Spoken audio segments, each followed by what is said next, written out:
Welcome to the Gut Show. I'm Erin Judge, registered dietitian and founder of Gutivate, and I will be your host. My goal on this side of the internet is to empower those with IBS and digestive disorders to understand their guts better, to have a healthier relationship with their bodies, and make confident choices to improve their digestive health. During this season of the Gut Show, you can expect a weekly conversation covering a hot topic related to health, digestion, and IBS. As a disclaimer, I am a dietitian, but I'm not your personal dietitian. Everything we cover in this episode is meant to be educational and not a substitute for personalized care from your healthcare team. Before we dive into today's episode, let's hear a word from our sponsor.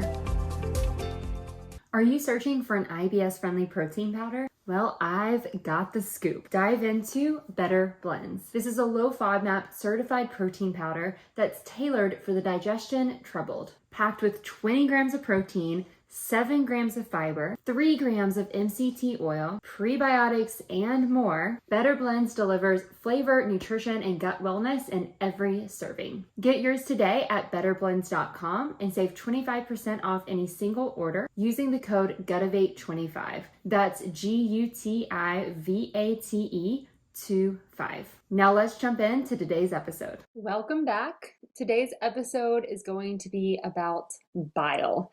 Bile is a secretion that's part of the digestive process, and it's something that all of us produce and release and use in our bodies. But bile has gotten a lot of extra attention in the world of IBS. And so we're going to talk about how bile may be playing a role in the symptoms you're experiencing and some things to at least start talking to your doctor about so that you can get better treatment and more targeted treatment for this puzzle piece. So to start off, what is bile anyways? So bile is a fluid, and like I mentioned, it's a secretion, meaning it's released during the digestive process, but it's released by the liver and stored in the gallbladder. So the gallbladder is kind of like a holding cell for it. The liver kind of makes it, puts it into the gallbladder, and the gallbladder slowly releases it as you eat food in order to help break down your fats primarily and other nutrients in the body.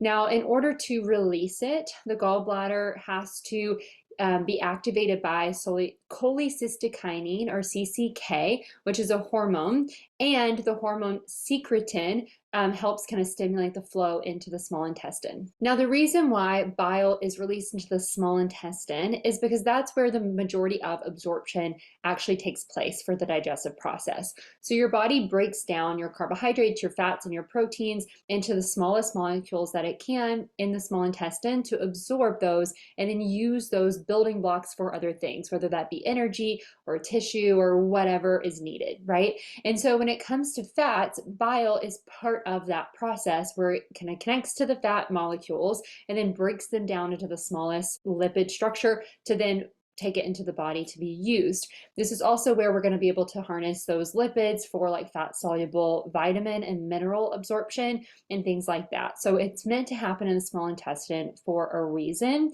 And instead of working like an enzyme, enzymes are kind of like molecular scissors. We call bile more of a detergent property. So think about washing your clothes. You use detergent as the soap option to wash clothes. The reason why is it mixes and breaks up all of the dirt, the stains, whatever it may be on the clothes, pulls it out of that material, breaks it up, gets into the water and drains out, right?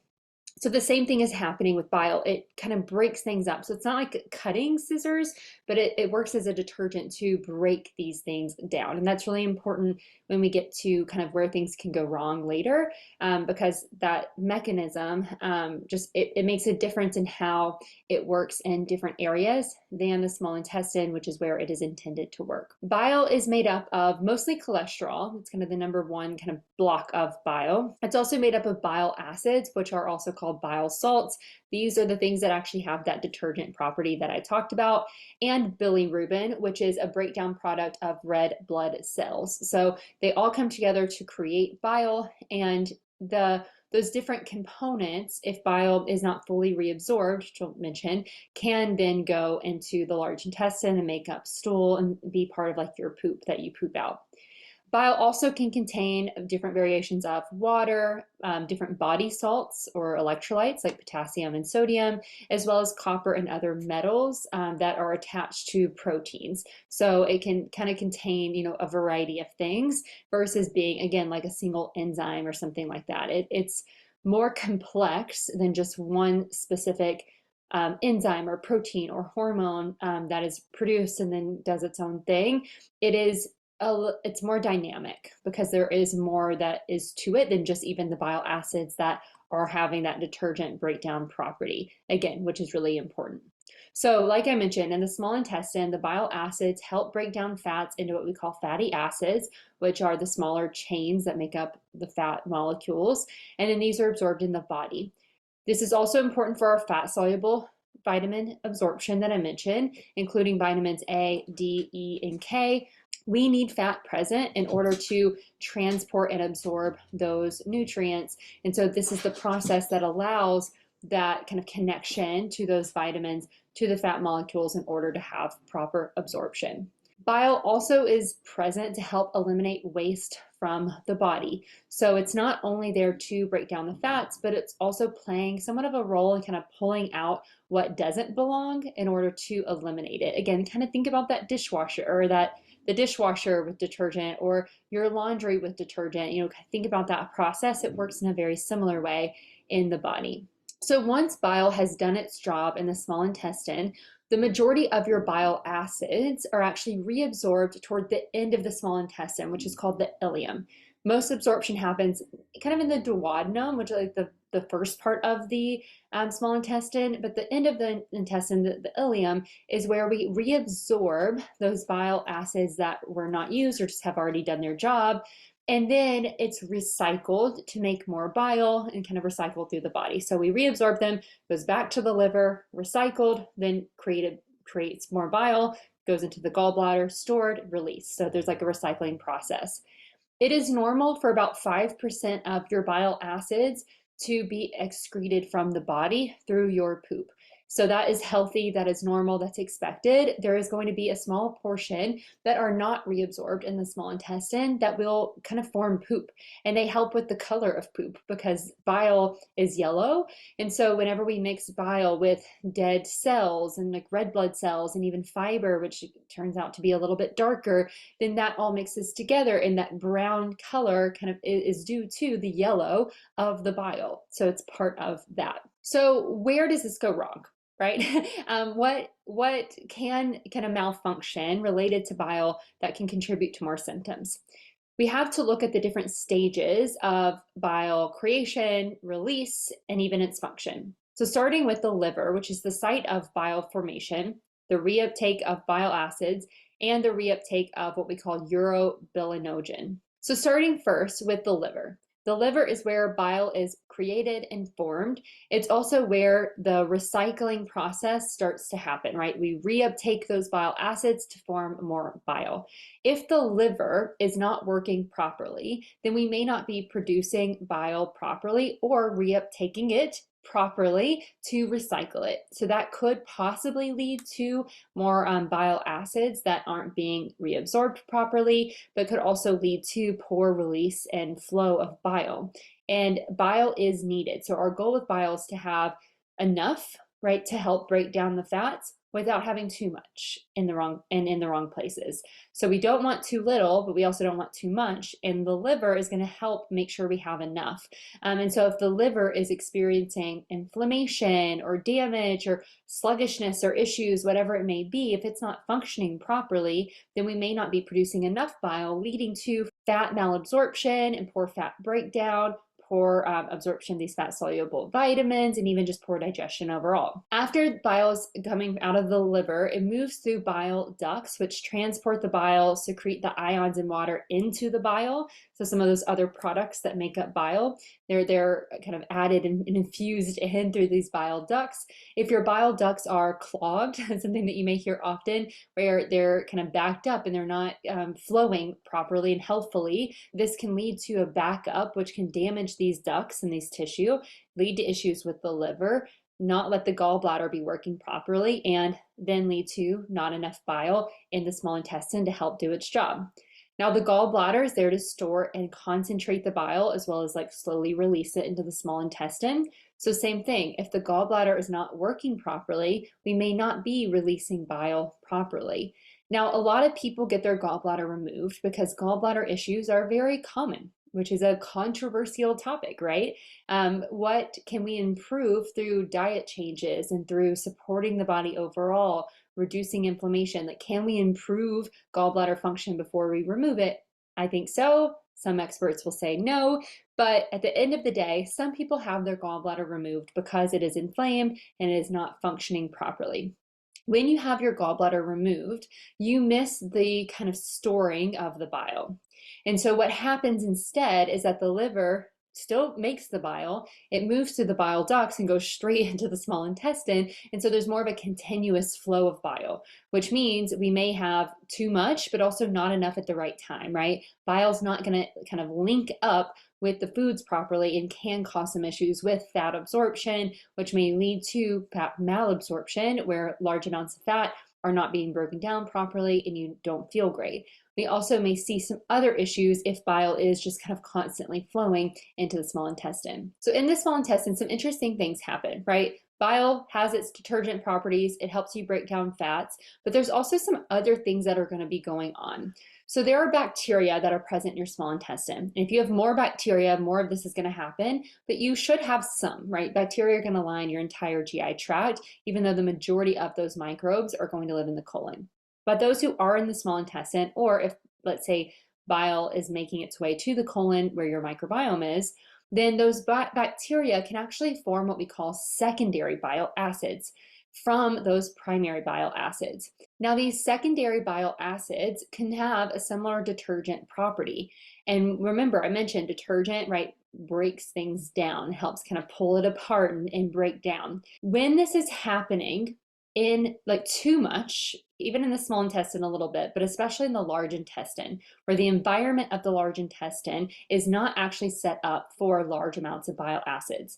If we are producing large amounts of bile acids in the large intestine, even in parts of the small intestine where we shouldn't, or it's not, working like it needs to, that detergent property can start to happen on the tissue in your gut lining. That can lead to a breakdown of that tissue, which sets you up for more permeability or leakiness to the gut, which can lead to more symptoms, poor digestion, irritability overall. But it can also lead to inflammation, whether that be low grade or kind of set you up for things like microscopic colitis or possibly even your inflammatory bowel disease, because the tissue is being broken down and there's an inflammatory process as part of that, and that tissue is damaged. So it's really important that we understand where bile is at, how much bile is there, and what the bacteria in the small intestine as well as in the large intestine are doing with that bile and those bile acids. All right, so where do things go wrong? Let's bring it back together. One is that we may have a reduction in that bile flow, right? We don't have enough bile being released. We actually call this cholestasis. The other problem is that maybe we have too much bile that is having a detergent property where it is not needed. So that could be either in the small intestine, most likely that's in the large intestine, due to either the bile acids not being reabsorbed properly in the small intestine, or the bacteria present in the small intestine and in the large intestine taking those bile salts and creating secondary bile acids or bile salts. All right, so now let's get a little bit closer to what you can actually do about it, right? So cholestasis, which is where we don't have enough bile being produced, this can come from impaired secretion of bile, disease of those ducts, right, that are transporting bile or kind of backup in the ducts, or obstruction of bile flow somewhere, whether that be through the gallbladder, the ducts, or issues with the liver. Causes of this can include different drugs or medications, changes in sex hormones, which can include high levels of circulating estrogen. This can happen during pregnancy. This can happen through kind of the stages of menstruation as we're nearing things like menopause or getting, starting to menstruate, or in cases of endometriosis, where those endometriosis lesions actually produce more estrogen. They feed off of estrogen and produce more estrogen. So if you have high levels of circulating estrogen, you may have issues with bile secretion, which leads to more digestive symptoms. And there can be a genetic component to it, like some inherited kind of defects that may happen. And we see this a lot. If you say, oh, well, my mom had to have her gallbladder out, her mom had to have her gallbladder out, and then I had to have my gallbladder out. Like that's a sign, okay, something is going on here from a genetic standpoint. Now, what are the signs of this? So cholestasis can lead to dark urine. So you may see signs that look a little bit like dehydration. That's one that's a little bit less thought about because we typically will look at stool, but that's one of those red flags. Really pale colored poop or even yellow colored poop. So if you're noticing that your poop is very light brown, grayish, kind of almost towards the whitish world, maybe some yellow, that could be a sign. And then also what we call steatorrhea, which is where you have fat actually in your stool. So if you look at your poop in the toilet and you notice that it's very oily, greasy, like it looks like there's fat. Like if you've ever mixed like oil and water together, you notice how it like separates a little bit. You can kind of see the oil. That's what you may see in the toilet around your poop. And then more long term, so if you've been dealing with this over time, you may start to see deficiencies in those fat soluble vitamins like vitamins A, D, E, and K. Let's hear a word from our sponsor. Nutrition you can trust can be hard to come by, which is why John Redmond founded Better Blends. Living with IBD, he knows firsthand the challenges of trusting food. That's why he developed a line of nutritious protein powders that are packed with 20 grams of protein, 7 grams of fiber, and 3 grams of MCT oil, all of which are certified low FODMAP by Monash University. With Better Blend's board of dietitians and nutritionists that are certifying each formulation, Better Blends truly represents nutrition you can trust. I personally love the vegan chocolate option. My favorite combo is a scoop of Better Blends mixed with almond milk, a handful of blueberries, a spoonful of almond butter, a spoon of chia seeds, and a dash of cinnamon. Visit betterblends.com to find your favorite recipe and receive 25% off any single order with the code Gutivate25. That's GUTIVATE25. Now let's get back to the episode. All right, so what about the other side of this, where it's not just a poor flow of bile in, but bile is now making its way to the colon and building up, right? It's getting to where it's not supposed to be, either because it's not been reabsorbed in the small intestine, or maybe there's an increase of secondary bile acids being created by bacteria. Around 50% of those with IBS-D, irritable bowel syndrome, diarrhea predominant, are thought to have what we call bile acid malabsorption or bile acid diarrhea. This is where those bile acids are not reabsorbed in the small intestine, so a larger amount is building up in the colon, right? This can lead to increased water inside of the colon or an osmotic effect, which then leads to watery and urgent stool. This often will happen like after kind of more quickly within an hour or two, even a few hours after a meal, especially meals that are higher in fat. This can be caused by issues in the small intestine or diseases in the small intestine, which can include things like Crohn's and celiac disease, where there's damage to all of that tissue in the part of the small intestine that's supposed to be reabsorbing the bile acid. So if we're damaging those reabsorption sites, this also can be true in those with exocrine pancreatic insufficiency, where we're not producing enough of the enzymes needed to break down nutrients, which is going to make things kind of flow faster from the small intestine to the large intestine, which would be more of a time problem that those bile acids aren't getting reabsorbed properly.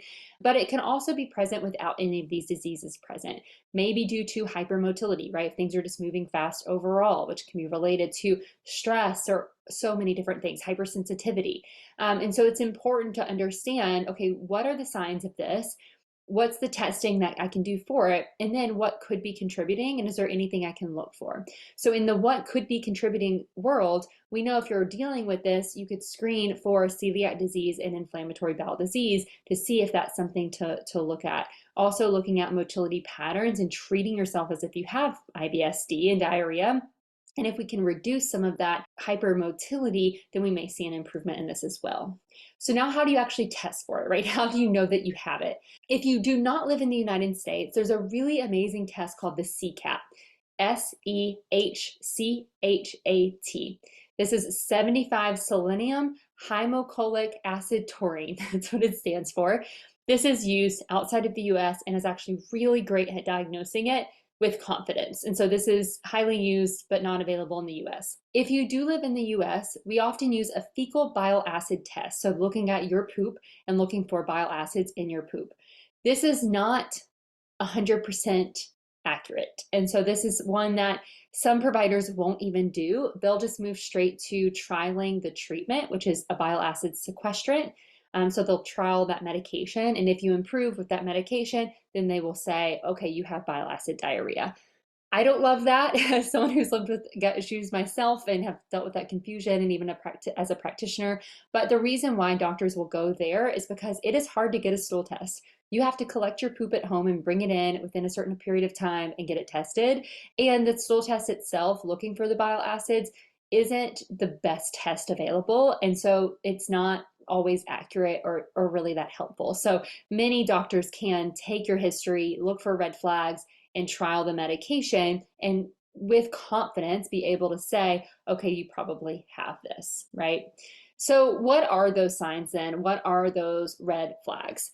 Just like the one before where you're not producing enough bile, the fat in the stool can be a big sign of it. So both issues on the spectrum result in sort of the same thing, which is that too much bile is like being released or fat is being released. So with this one, you may see more of that yellow color than you would lighter stool. So this is going to be a lot more yellow. You're going to have a lot of urgency. And with fat malabsorption, you may, but maybe a little bit less, because you're going to have a lot of urgency. And you may also see that fat in your stool in addition to the yellow color because you're not breaking those fats down properly. So that would be an example.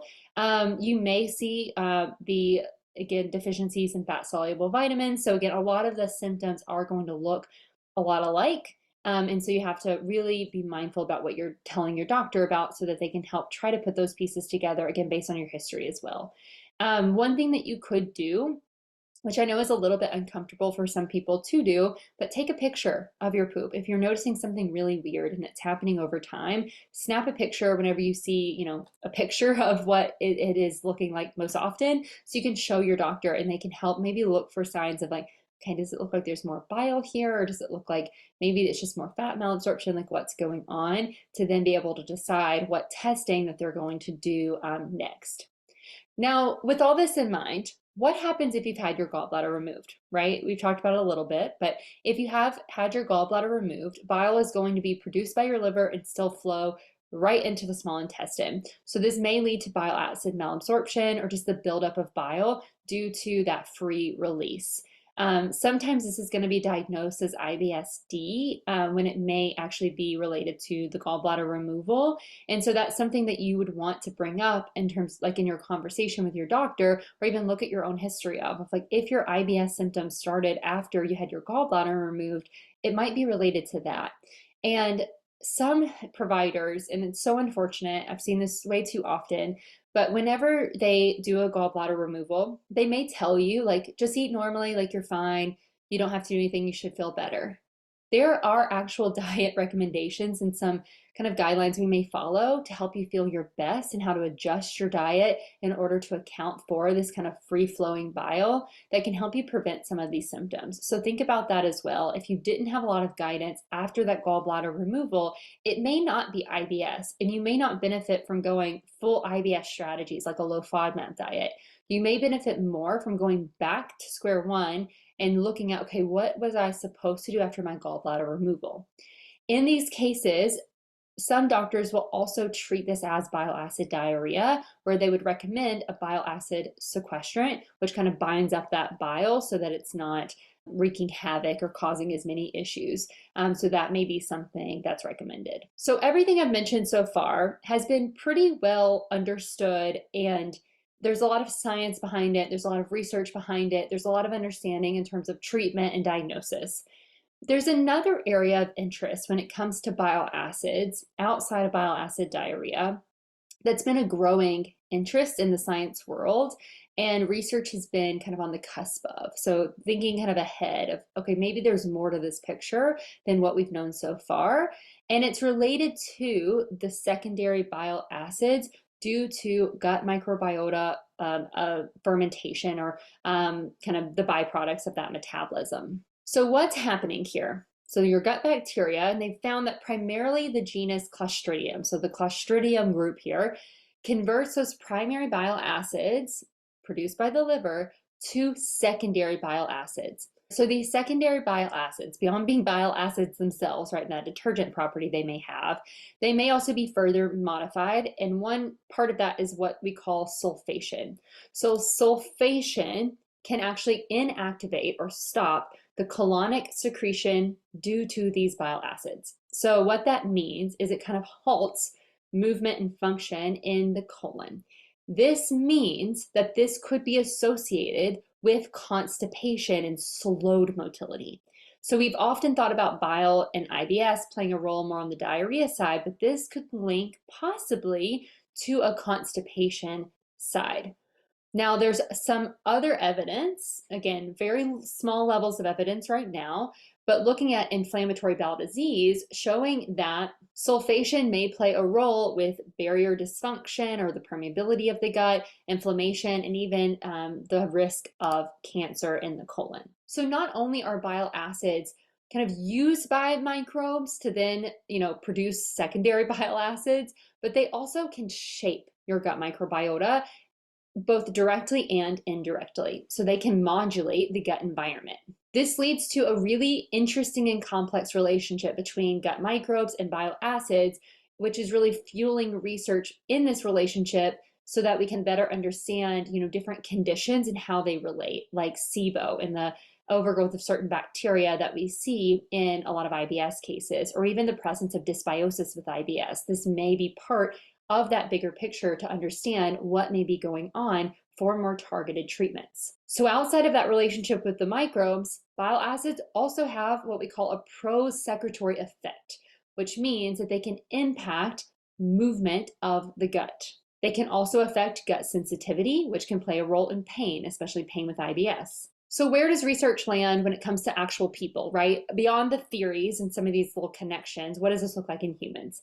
So far, they've looked at people with IBS and have found that those with IBS have been reported to have altered microbial profiles and modified bile acid profiles. So there's a comparison here, right? We know there's a change in the microbiota profile. There's also a change in the bile acid profile that kind of correlate with each other. What they found is that a significant increase in fecal primary bile acids and a corresponding decrease in secondary bile acids have been observed in IBS diarrhea predominance. In addition to that, some studies have also shown that primary bile acid was positively correlated with IBS symptoms. So more bile acid, more IBS symptoms. While this is really exciting, really interesting, it is still a huge gap in research and understanding. However, there's a lot of pieces with what we've learned about the gut microbiome and even the small bowel microbiome and just how things are fitting together in the relationship to IBS, which has been a bit of a mysterious disorder in the past. This is kind of closing that gap or shedding light on what could be filling that gap for future research. So definitely an area to focus on and an area to start bringing up with your doctor. If you feel like you're hitting the wall and you're noticing some of these overlaps where it's like, oh, well, yeah, fats cause issues for me, or I notice some of these symptoms, but it's not fully this, but I also have IBS. Like, could there be a connection here? And could we maybe play around with this a little bit? Like, could treating myself as if I have bile acid diarrhea be the goal? Or like, what could we do? Maybe modulating the gut microbiome may be the benefit, right? There's a lot of kind of puzzle pieces you can play with your trusted healthcare team to see if you can start maybe seeing some results, and also keep an eye on the research so we can do this in a more targeted and effective way. And while there is a lot that we don't know, it may be helpful, like with what we do know, to support liver function, gallbladder function, and the balance of microbes in the gut, both the small and the large intestine, really to help make sure that we are supporting the function of this whole process and doing the best that we can. That's something that we help our clients with, and really that's where, a well-balanced, like nutrient-rich diet and balanced lifestyle really play a role, which is why we prioritize that in our programs, both with our one-to-one program and our membership. So if you ever want to talk about that, there's information for all of that in the show notes, and we're happy to discuss that more with you.